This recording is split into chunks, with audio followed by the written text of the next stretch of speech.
Allez, on s'intéresse à l'actualité, mon cher Jacques Lewalino. On parle justice ce matin, suspension donc des habilitations de certains OPJ, mon cher Jacques.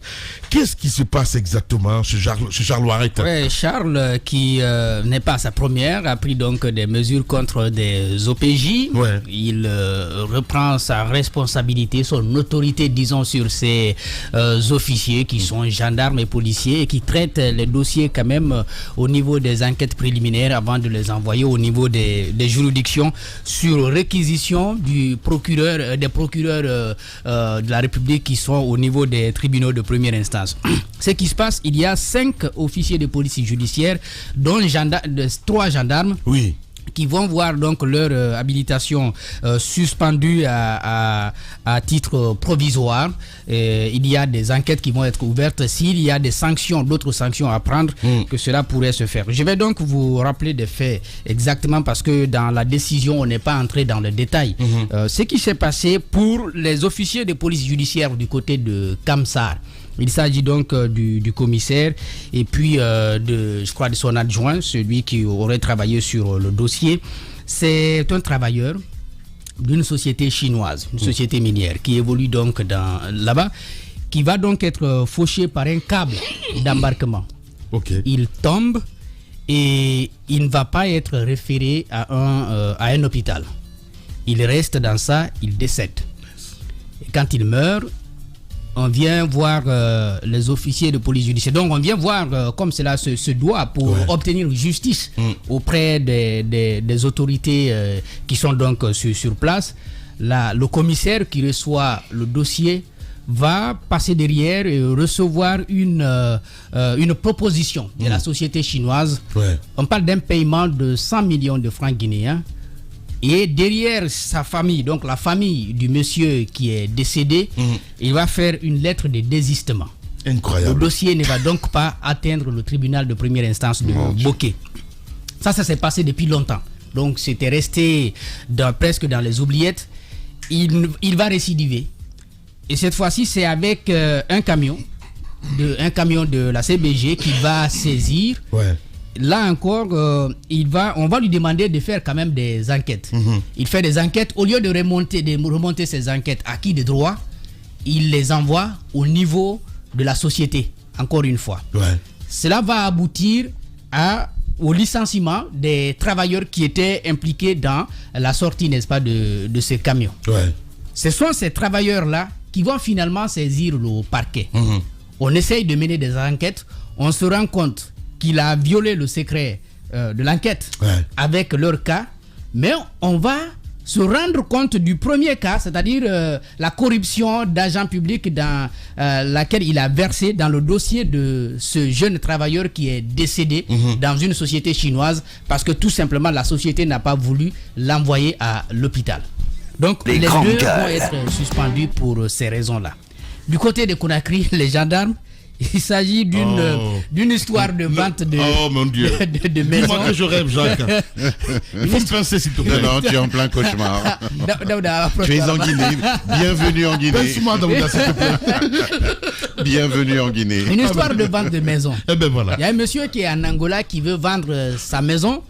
Qui va donc passer par... Pas les gendarmes. Par 3 gendarmes. Eh ben voilà. Donc il passe par une connaissance sur place. Il lui dit... Il faut bien 3 cerveaux pour réfléchir à une corruption. Je veux vendre ma maison. Comme cela se fait d'habitude, si vous voulez vendre, vous envoyez cela vers les démarcheurs. Et si vous voulez acheter, c'est aussi la même démarche que vous faites généralement. Donc le monsieur leur dit, celui qui veut acheter, puisque celui qui voudrait vendre avait dit qu'il voulait vendre à 600 millions.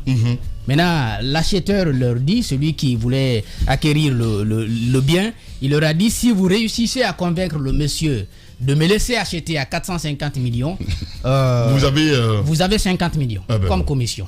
Mais ils ne le disent pas comme ça, ils écrivent quand même. Ils écrivent, donc il y a un papier qui les lit. les démarcheurs, on connaît leur force, ils réussissent quand même à convaincre le monsieur. Peut-être même ils peuvent demander plus. Ils peuvent même demander plus, mais de toute façon, ils réussissent quand même à convaincre le monsieur. Ils obtiennent cela. Qui réussit à convaincre? Le démarcheur réussissent les gendarmes? D'accord. À convaincre. Non, on n'est pas encore au niveau de la gendarmerie. On est encore au niveau du... au niveau des féléquets, les voilà, de l'informel. Donc on réussit à convaincre le monsieur à vendre la maison à 450 millions. Donc les 50 millions vont être payés par l'acheteur, donc pour les démarcheurs. Celui qui a joué l'intermédiaire, il prend l'argent, au lieu de remettre au démarcheur, il empoche. On le cherche pendant longtemps, il ne répond pas. Les démarcheurs finalement vont envoyer le dossier devant la gendarmerie. Le monsieur, cet intermédiaire, a un haut placé du côté du haut commandement de la gendarmerie. Il va donc l'appeler. Ce monsieur se déplace, il vient. Il dit, bon, ce qu'on va faire, d'ailleurs, vous n'allez pas recevoir 50 millions, vous allez recevoir 30 millions. Donc, on intime au monsieur, donc l'intermédiaire, de payer les 30 millions. On paye les 30 millions, il prend les 30 millions en plus, il empoche, et puis il s'en va au haut commandement. Ça fait donc plusieurs semaines, on est en train de démarcher. Là encore, ça ne marche pas. Les démarcheurs ne vont pas rester là. Ils saisissent également le parquet. Le parquet commence à mener les enquêtes et finalement, ils avouent tous ce qui s'est passé. On m'apprend qu'hier, déjà, ils ont payé les 30 millions, donc il reste les 20 millions à payer, mais déjà, la décision de suspension est prise. Donc, ce qui arrive... Qu'est-ce que vous ne comprenez pas? Est-ce que je comprends? Tu me vois maintenant? Oui. Bon, d'accord. Donc, je comprends pas où les trois gendarmes interviennent. Non, mais il y a les gendarmes qui avaient reçu le dossier du côté de la gendarmerie d'Anta. D'accord. Et il y a celui qui va quitter le haut commandement. C'est les trois qui ne vont pas permettre à ce que le démarcheur gagne de l'argent. Donc, on prend de l'argent avec l'intermédiaire contre qui on a porté plainte au niveau de la gendarmerie et on empoche. D'accord. Puis le parquet n'est pas informé de tout cela. Parce qu'en réalité, dès qu'une affaire comme ça arrive au niveau des officiers de police judiciaire, ils doivent automatiquement informer la juridiction le tribunal de ressort pour que les enquêtes soient menées de commun accord avec peut-être un juge d'instruction. Mais ils font le travail en solo, les 50 millions sont payés. Ils empochent les 30 millions donc qu'on leur donne pour donner aux démarcheurs. Après, donc, les démarches auprès du parquet, finalement, on les oblige à payer les 30 millions, ce qui a été fait hier, mais déjà la décision a été prise. Ça ressort quand même ce qui se passe habituellement au niveau de ces gendarmeries, au niveau de ces commissariats. Malheureusement. Des arrangements de cette nature. Justement, surtout quand ça à l'intérieur du pays. Ça t'inspire quoi exactement, mon cher? Le dégoût, évidemment. On va, c'est évidemment. Charles, il a affaire. Hein. Ah non, il a du boulot. Honnêtement, pour rien au monde, j'aimerais être à sa place. Parce que essayer de remettre de l'ordre dans un pays où depuis des décennies, il y a des pratiques et des us et coutumes qu'on ne voit nulle part ailleurs, c'est compliqué. Ça va être compliqué pour monsieur le procureur général. Mais je voudrais revenir, les gendarmes, je vais pas leur taper dessus parce qu'ils sont pas, on va pas faire un amalgame en mettant tout le monde dans le même panier. Et puis je pense que c'est... Il y a les bons, il y a les mauvais. Voilà, ces trois gendarmes qui se partagent un neurone, on va pas en plus leur taper dessus. Bon, bref. Mais ce qui m'intéresse, oui, j'ai dit que c'était trois gendarmes parce que franchement, il faut se partager un neurone. Pas que les gendarmes, le cas de Kamsar aussi. Oui, non, justement, j'allais revenir au cas de Kamsar. Partout, il y en a. J'allais venir au cas de Kamsar. Parce qu'il y a des ripoux, mon cher ami, même du côté de l'aéroport international de Conakry-Bessia, il y a les douaniers ripoux. On n'en parle pas. On n'en parle pas assez, mais on va en parler. Mais je suis d'accord avec toi sur tout ce que tu dis. Mais je voudrais mettre l'accent sur une seule chose, parce que on sert à ça aussi parfois, que nos compatriotes ou nos auditeurs comprennent pourquoi des gens qui viennent dans notre pays labourer notre terre, s'enrichir et nous méprisent en plus. Les Chinois, il y a quelqu'un qui meurt. Un homme meurt. D'abord, le Chinois considère, c'est déjà étonnant que les Chinois considèrent que sa vie vaut 100 millions, donc on va dire 10 000 euros. Quand même. Le prix d'une vie en Guinée, pour nos commissaires, ça vaut le prix d'une vie d'un Guinéen, hein, ça vaut 100 millions. C'est hallucinant. Bref.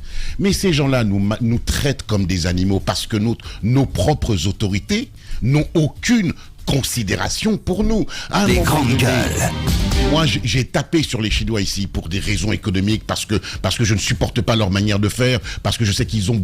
Je veux dire, si tu veux voir vraiment du racisme, c'est pas en France qu'il faut aller, c'est en Chine. Tu vas comprendre vraiment ce que c'est que le racisme anti-noir. Mais passons. Mais si ces gens-là viennent chez nous, et en plus de ça, s'allient avec nos autorités qui n'ont aucun, qui sont censées, encore une fois, nous protéger, d'accord, et s'allient avec eux pour vraiment nous mépriser, parce que c'est du mépris ce qui se passe, c'est que c'est de notre faute.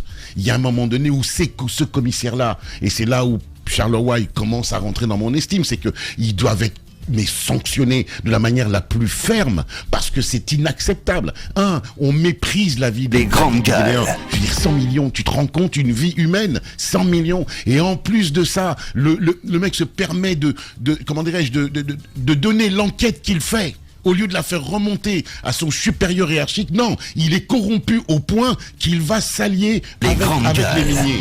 Donc voilà, on va, tu sais, je finis là-dessus, Lamine, on va ce pays est foutu, je le dis. Je suis sérieux. Ce pays est foutu. Ce pays a été bouffé, je l'ai dit une fois, partousé par ces cadres qui n'ont aucun scrupule, ils sont à vomir. C'est-à-dire que, au lieu de penser collectif, au lieu de penser intérêt général, intérêt commun, au lieu que l'on développe notre pays pour que chacun d'entre nous puisse y vivre de manière paisible, apaisée, parce qu'on a tout pour ça. On a toutes les ressources que la nature peut donner à un pays, on les a. Dieu fait mal les choses parfois. Il nous a donné tout ce qu'il y a sur terre en termes de ressources. On les a. Malheureusement, il a oublié de nous donner des cerveaux. On n'en a pas. Et c'est ça le problème. Ouais. Bien, mon cher Ahmed, une colère que je comprends très bien ce matin. Allez-y, mon cher Antoine Kourouma, tu vas pas dire quand même aussi, là, que c'est de la mamaya, parce que je te vois venir un petit peu, hein, Charles White. Non, il n'est pas... Ouais. Vous savez que quand c'est bon... Des grandes gueules. Ouais. Charles, s'il y a quelqu'un qu'on doit décorer pour cette année 2021, 2022, je pense qu'il n'est pas loin de remporter la Palme d'Or. En termes d'exploits réussis dans son domaine. Mais c'est quand même grave. Il est sur tous les fronts. Ouais. Charles White, il est à tous les niveaux, il met tout le monde au pas.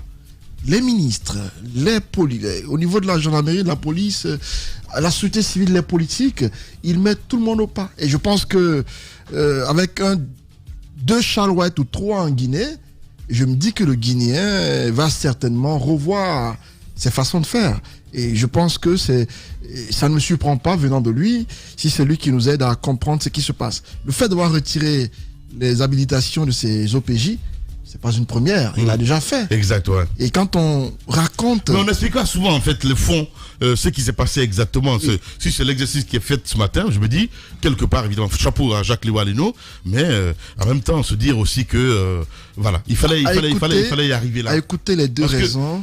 Je veux dire, c'est pédagogique. Ouais. Quand il y a des fautes comme ça, qu'on puisse expliquer à la population ce qui s'est passé, ça peut dissuader d'autres. Parce qu'il y a des ripoux. Ça, c'est partout, mon cher Antoine. Hier, dans les commissariats, au niveau des aéroports et tout ça, je te parlais de douaniers ripoux, mais j'en suis sûr que peut-être Kernomadou reviendra sur ce dossier dans Espace Expression. Allez-y. Puisque ce matin, on parle de police et gendarmes, permettez qu'on s'accentue sur ces deux-là, parce que pour une fois, les deux sont cités dans des affaires sales. Parce que les raisons évoquées par Jacques pour le retrait des habilitations, sincèrement, ça fait dormir. C'est incroyable. Ouais. D'abord, qu'un citoyen meure, que des Chinois, pour ne pas que ce soit ébruité ou pour ne pas avoir des problèmes, deal avec des policiers en vue de faire taire l'affaire. Et des policiers qui l'acceptent au prix d'une vie, qui prennent 100 millions. 100 millions. Et on fait taire l'affaire. Après, il a fallu qu'il y ait un deuxième cas pour que l'affaire soit mise au grand jour. Le cas des gendarmes aussi. Ça dénote clairement de la misère de nos agents. Encore une fois, on le disait hier. Non, c'est de l'immoralité. C'est pas de la misère. C'est juste de l'immoralité. Ils n'ont pas de valeur. Il y a tout ça dedans. Voilà. Des grandes gueules. En fait, il faut arrêter d'accuser la misère à un moment donné. Hier, on disait l'État doit davantage se renforcer. Voici les éléments qui permettent de l'attester. Le ministre Bachir Diallo a été à l'intérieur du pays. Il a rencontré des policiers dans des commissariats. On sait dans quelles conditions. Il a lui-même reconnu que à l'intérieur du pays, c'est pas possible. Et à Conakry, lorsqu'on apprend de telles choses, moi j'ai envie de m'adresser à Bala Samoura ce matin. Il s'était offusqué à un moment donné parce que Charles White avait retiré des habilitations d'OPG. Et même lui, à Bala Samoura, on avait menacé de retirer son habilitation. Qu'est-ce qu'il dit ce matin par rapport à ce qui se passe? Parce que là, il faut qu'il sévisse. Il faudrait qu'il interpelle ces gars. Parce que là, ça devient sérieux. Lorsqu'on ne sait plus à qui se confier, quand un citoyen a un problème, il se dit je vais vers la police ou la gendarmerie pour me plaindre. Si le policier ou le gendarme est plus affamé que lui, là c'est compliqué. Parce qu'ils sont censés être à l'abri du besoin. Mais lorsqu'on vient les voir et qu'ils t'aident, parce qu'il y a un gros montant qui doit se faire, là, ils ne t'aident pas. Il le fait pour se faire plein la poche. Exact. Et c'est pas normal. Il faudrait que au niveau du haut commandement, qu'on essaie de taper du poing sur la table pour que le gendarme se reprenne. Parfois on les qualifie d'être les plus éclairés parce qu'ils ont été à l'école, ils ont fait le droit et tout cela. Mais au regard de ce qui se passe là, il n'y a aucune différence entre parfois gendarme et bandit. Parfois tu te rends compte que c'est du pareil au même. C'est du blanc, bonnet blanc. Parce que je suis d'accord avec lui. Les bandits, c'est à qui on reproche. Non mais c'est trop fort ça. Mais attendez, au regard du comportement. Mettre tout le monde quand même dans le même bateau. Toi, c'est toi qui disais tout à l'heure à dire que... Mais voilà quoi. Non mais c'est pas que je suis gendarme, ce n'est pas... Non, je lui dis certains gendarmes. Vous n'êtes pas concernés. Mais non, pas du tout, c'est ce que je dis justement. Voilà, parce que j'ai l'impression que quand vous parlez de la gendarmerie, ah non, mais il faut... Pas du tout dans ce sens-là. Si tu mets tout le monde dans le même bateau, ça devient compliqué mon cher Antoine. Je suis désolé. La mine n'est pas déjà. Il est dedans. Je dis pas tout le monde. Je dis, il y a des gendarmes qui ternissent l'image de ce corps noble qu'est la gendarmerie.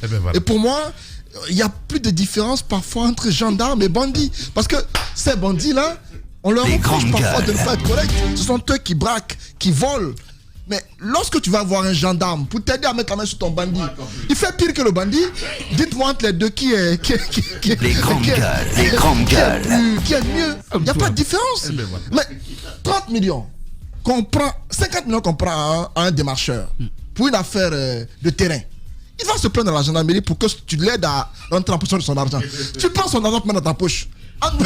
Des grandes gueules. Non mais c'est pas sérieux. C'est pas sérieux. Il faut que nos gendarmes se ressaisissent. Il faudrait qu'on revoie cet aspect-là. C'est pas bon. Allez-y, ma poulie. Allez-y, ma poulie. Alors, je vais commencer par le cas des Chinois. Alors, ce sont des partenaires. Mais après, dans un partenariat, il est important de voir que les différentes parties ne perdent rien. Et il n'y a pas que la Guinée qui souffre de certains comportements. Je crois que c'était hier encore, je lisais l'actualité au Malawi, où il y a eu une grande mobilisation parce qu'il y a un Chinois qui s'est donné pour mission d'aller dans un village et de faire chanter des propos racistes aux enfants. Exactement. Les enfants ne savent pas ce que ça veut dire, c'est-à-dire apprendre à quelqu'un à s'insulter. Il l'a fait, il ne sait plus dans ça. C'est des gens qui ont identifié ce qui était dit et ils prenaient des bonbons, du pain, ils donnaient aux villageois. Il les narguait. Il y avait même des pancartes. Oui, il y avait même des pancartes. Voilà, c'est les Chinois. Imaginez, il a fallu une grosse mobilisation pour demander l'extradition de ce Chinois. On a vu par exemple au Rwanda... L'expulsion de ce Chinois. On a vu par exemple au Rwanda, lorsque le président Paul Kagame a dû lever le ton pour parler du respect qu'il fallait. C'est un réel problème. À un moment donné, il y avait même des informations comme quoi les Chinois qui venaient dans les pays tiers pour travailler, c'était des gens qui purgeaient des peines. Mais c'est la vérité. Et comme les prisons étaient remplies, on les envoyait. La stricte au nom vérité. du développement, est-ce que les pays africains sont obligés de respecter cela? J'ai même vu des photos où dans des villages... Excuse-moi, juste, elle a raison. Mais tu sais ce qu'ils font? En fait, le problème des Chinois, enfin le problème de nos dirigeants qui sont corrompus, c'est que les Chinois arrivent avec des mallettes de billets, contrairement aux Européens, donc tout passe. Voilà, c'est ça, excuse-moi. J'ai aussi vu la photo d'un Chinois dans un village entre deux petites filles, des enfants de 12 ans comme ça. Des enfants étaient à moitié nus et ils tenaient les seins. Ça, c'est une photo qui a circulé. C'est pour vous dire, il y a quand même des choses qui se passent qu'il ne faut pas laisser au nom du développement. C'est important que le monde entier se retrouve dans nos pays au nom du partenariat pour se développer, mais lorsque vous laissez faire. Et c'est sans compter les jeunes filles qui se retrouvent aujourd'hui avec des enfants chinois parce qu'on les engrosse et puis on quitte.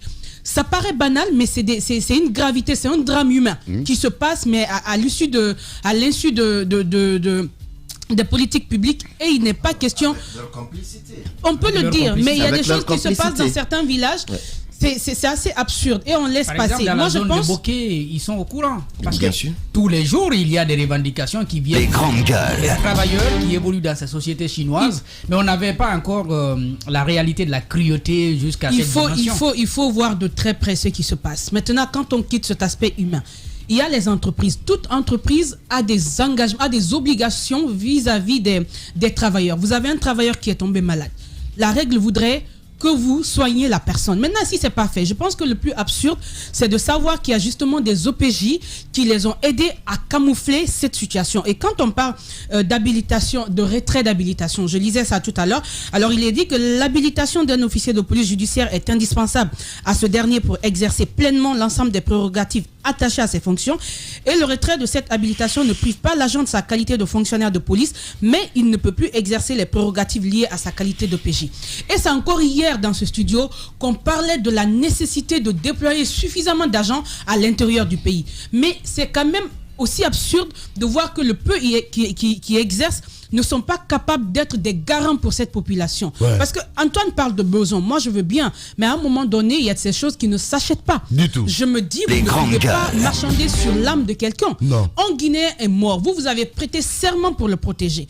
Quelle que soit l'envie, je pense qu'on est tous dans le besoin de l'argent, mais après, il y a ce qu'on appelle la cupidité. Ouais. Et d'ailleurs, avec la cupidité, quel que soit le montant que vous donnez à un homme, il ne sera jamais satisfait. Du tout. Il en voudra plus. Et l'État n'a pas les moyens de rendre des gens milliardaires. Ce sont des agents. En plus du peu qu'on leur donne, il y a la probité morale, il y a l'engagement pour le pays, Les il y a grandes tous ces gueules. éléments qui doivent les dire. Ok, je ne suis peut-être pas dans les conditions qu'il faut, mais ce que j'ai en priorité, c'est le bien-être des Guinéens. Ouais. Je ne suis pas bien, mais je dois faire mon travail. Et là, c'est là qu'ils ont péché, ils ne font pas leur travail. Je pense que par rapport à ça, peut-être cet élément, on en parle ce matin, mais on sait tous que c'est ce qui se passe tous les jours dans notre pays parce que l'État a failli. C'est tout. Ouais. Il y a eu- il y Allez-y, a eu- Daouda il y a Mohamed. eu cette vidéo qui a circulé où un Chinois menaçait de battre un Les grandes Guinéen. gueules. Antoine, Non, non, t'es écoutez. trop réseau social. Mais c'est Non, ça vous va n'avez quand pas même, quoi. Je suis compris. désolé, mais non. Mais c'est une réalité. J'ai pas dit que Dans c'est pas une les mines. réalité, mais- En fait, ça s'est produit. Écoutez ce que j'ai à dire. c'est une réalité. Il a menacé de le battre. Vous savez, ça fait les arts martiaux. Il a Non, c'est quitté, pas tous, hein. il a Il a quitté, compris non, mais ce qu'il a il a dit. quitté la terre, il a quitté le sol pour monter sur la machine. Il a mal- pensé et mal que capi. Est-ce que tu le comprends ce Guinéen qu'il se fait disait? faire. Et mal Le capi. Guinéen a parlé en sous-sous. Bon, Ça, c'est pas sais sous-sous, des Il a mal dit, capi. non, il a dit une scène débat. Eh ben voilà. Il a plus le mur. Il a plus le mur. Il peut pas s'en passer. Hein. Sincèrement quoi. Mais Antoine. Il n'a allez-y. pas osé toucher au Guinéen parce que celui-ci s'est mis devant. Celui-ci s'est opposé à cela. Et vous avez vu grandes qu'il a pris gueules. peur, il est redescendu après. Ça se passe comme ça parfois. Ils sont malmenés, ces Guinéens-là, dans les mines et tout ça. C'est parfois, il faut faire des contrôles. L'inspection du travail a du boulot. Allez-y, mon cher Daouda. Je crois qu'on me donne raison aujourd'hui quand je disais dans cette émission une fois que je n'en veux pas aux Chinois. Parce qu'ils ne sont pas forcément responsables. Ce sont nos autorités qui n'en sont pas. Nos autorités ne sont pas responsables parce qu'elles acceptent de recevoir en dessous de table des plastiques noirs pour les faire taire sur des situations que vivent nos compatriotes. Ouais. On a vu des Chinois dans des mines à Bokeh, à Gawal, et entre autres à Kindia, qui disent au préfet qu'ils n'ont pas besoin de lui. Ben bien sûr. Que Mais s'ils ça- veulent, il n'a qu'à ça, appeler C'était entretenu depuis au plus haut niveau. depuis au plus haut niveau. Notamment la primature à J'ai l'époque. parlé ici Ouais. des actions les grandes de gueules. certains de nos ministres, de certains de nos directeurs dans des sociétés minières Exact. à l'intérieur du pays. Oh mon Dieu. Ah, Daouda. Ils sont- Si ils- seulement tu savais. Parce que, Ahmed et moi, parlant de rétrocommissions ce matin. Oui, exactement. Mais c'est juste à dormir debout. Ouais, ouais. Voilà. Vous ne pouvez C'est un pas système. avoir un Chinois qui rentre droit de la Chine, qui n'a d'interlocuteur qu'un ministre et qui lui dit n'écoute personne. Pour tout problème, dis-leur de me voir. Ouais. Vous voulez que ce Chinois se comporte comment Bien, tu as raison. envers le préfet qui est à Bokeh ou le sous-préfet qui est à Kamsar ou le gouverneur qui est à Kindia.